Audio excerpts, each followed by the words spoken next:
This is the home screen of SIS 2.0. It's very straightforward, it's very simple, it's very clean. All SIS 2.0 is asking for from the get-go is it's asking you to specify a machine that you're working on. Now you can do that through Prefix, you can do that the recommended way, which is a complete serial number for a machine, or you could even do it by model number, find a prefix that way.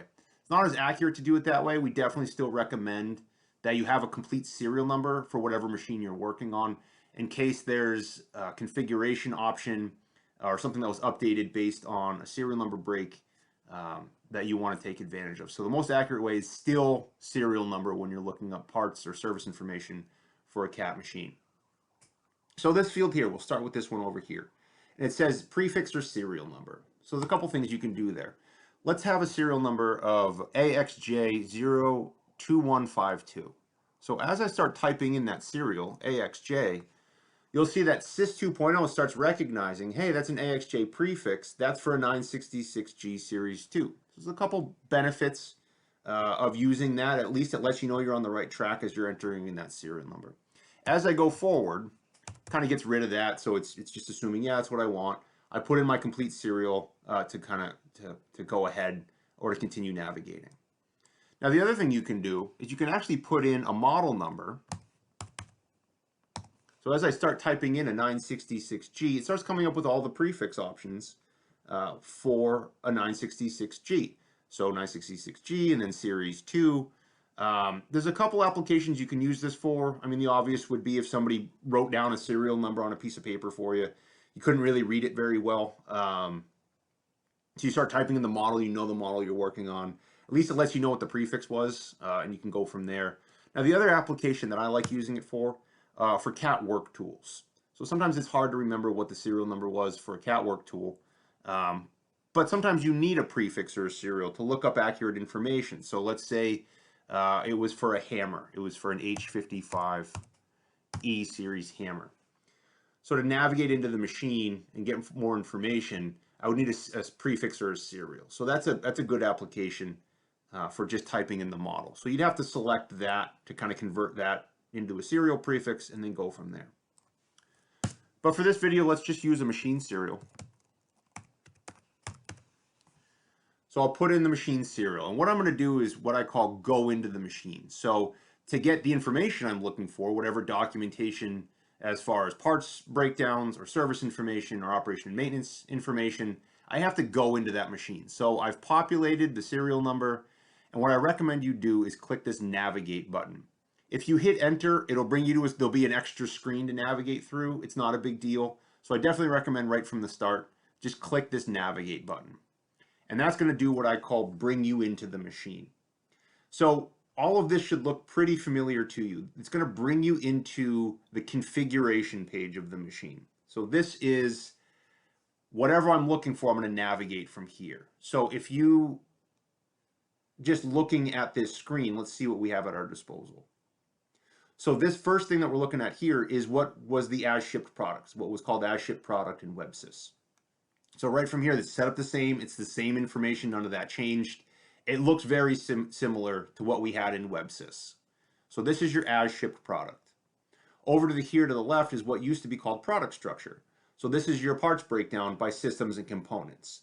So this is called a tree structure. So you open up different components based on what you're looking for to find the right part that you're after.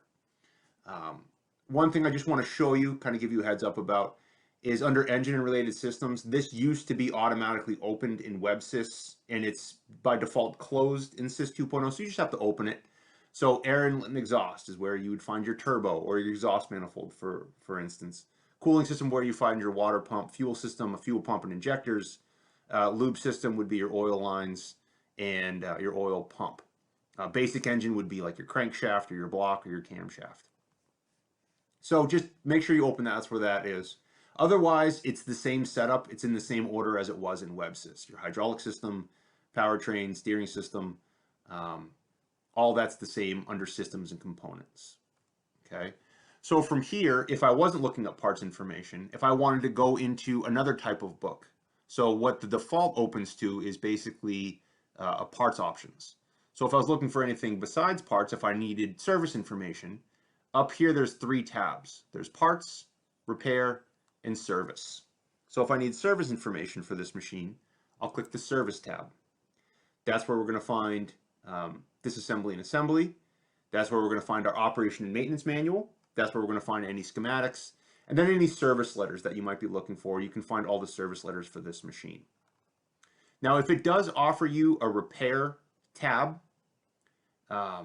if you open up the machine here to the left, it's basically a service schedule, a service hour maintenance schedule for preventative maintenance. So that's the big takeaway from this screen between SysWeb and WebSys and Sys 2.0 is you have to navigate into the machine before you can go further with whatever information you're looking for. Now let's compare that to what we had in WebSys. This is the home screen of WebSys. So very similar.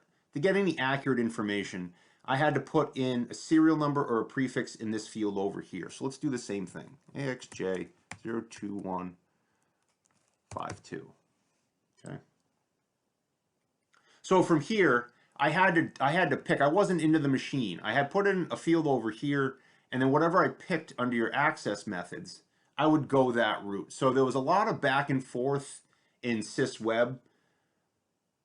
If you got so far into a lookup and you needed more information, if you found the parts, but then you needed the disassembly and assembly, you kind of had to navigate back to this screen. There was a lot of bouncing around in WebSys. So if I wanted to go to as shipped, I could click as shipped, and it would bring me to that as shipped page. But that's all I could do. I didn't have anything else. If what I was looking for wasn't an as shipped, I had to hit my drop down and go back to my main menu. As you'll recall, the back arrow doesn't work very well. The back arrow on your browser doesn't work very well in WebSys. So if what I was looking for wasn't an as shipped, I had to go to systems and components and get my parts breakdowns from there. If I was looking for service information, I'd had to go to documentation and all that information, disassembly and assembly, operation maintenance manual, schematic, and then any other service letters under different categories. So I had to know exactly what I was going for. There was a lot of bouncing around in WebSys, where like we showed you before in Sys 2.0, the advantage is go into the machine from the home screen and all that's right at your fingertips.